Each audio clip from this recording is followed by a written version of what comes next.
चुनौती देने के अंदाज में उत्तर प्रदेश के मुख्यमंत्री योगी आदित्यनाथ ने लखनऊ में कहा है कि क्या भारतीय मुसलमान भगवान राम को अपना पूर्वज स्वीकार करेंगे। योगी आदित्यनाथ ने कहा कि इंडोनेशिया मुस्लिम आबादी वाला विश्व का सबसे बड़ा देश है। जानते हैं कि इंडोनेशिया की कुल आबादी भारत, चीन और अमेरिका के बाद विश्व की चौथी सबसे बड़ी आबादी है। यहाँ मुसलमान बहुसंख्यक है और उनके नाम में संस्कृत मूल सुनाई पड़ता है। खुद राष्ट्रपति प्रबोवो सुबियांतो नाम की उत्पत्ति संस्कृत से हुई है। देखिए पूरा वीडियो अंत तक और इसे शेयर कीजिए। इंडोनेशिया के राष्ट्रपति गर्व से कहते हैं कि उनके देश के नागरिकों का डीएनए इंडिया से मिलता है। इंडोनेशिया के राष्ट्रपति अभी 26 जनवरी के गणतंत्र दिवस के मौके पर मुख्य अतिथि के रूप में भारत आए थे। भगवान राम को वह अपना पूर्वज मानते हैं। उनके देश के हवाई सेवा का नाम गरुड़ है। इंडोनेशिया की मुद्रा को गणपति कहते हैं। इंडोनेशिया के लोग रामलीला का आयोजन करते हैं। Few weeks ago, I had my genetic sequencing test and my DNA test, and they tell me that I have Indian DNA. So,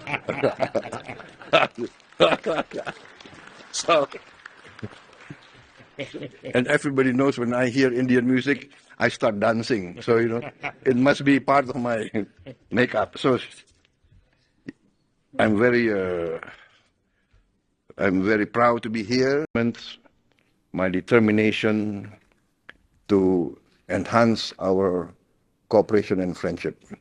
Indeed, India and Indonesia have long, ancient history together.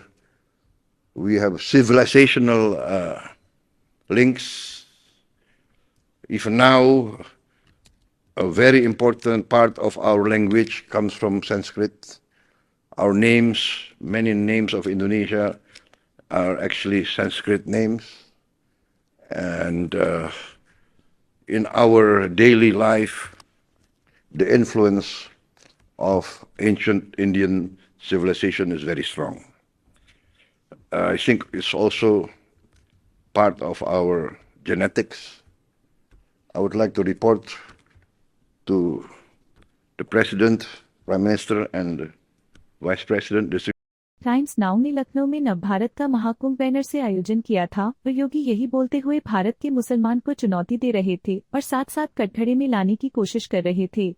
Indonesia के राष्ट्रपति के बयानों के आधार पर योगी आदित्यनाथ ने कुतर्कों का जाल बुन लिया था। देखते रहिए विमर्श न्यूज। अचानक आम आदमी पार्टी की सरकार बनी, इनका ओखला का विधायक वहां पर कुछ लोगों को जबरन वहां पे कब्जा कराने लग गया। बांग्लादेशी घुसपैठिए थे। हमने एक दो बार अनुरोध किया कि भाई ये कब्जा मत कराओ, लेकिन जब ये लोग नहीं माने, अंततः मुझे उत्तर प्रदेश से पीएसी फोर्स भेजनी पड़ी और बुलडोजर भी भेजना पड़ा। उन सबको जाना पड़ा। अपनी जमीन को वापस कब्जा लिया। मैंने कहा दिल्ली के अंदर विकास के लिए जमीन चाहिए, उत्तर प्रदेश सरकार देगी, लेकिन बांग्लादेशी घुसपैठियों के लिए और वक्फ माफिया के नाम पर कब्जा करने के लिए 1 इंच जमीन नहीं देने वाले हैं।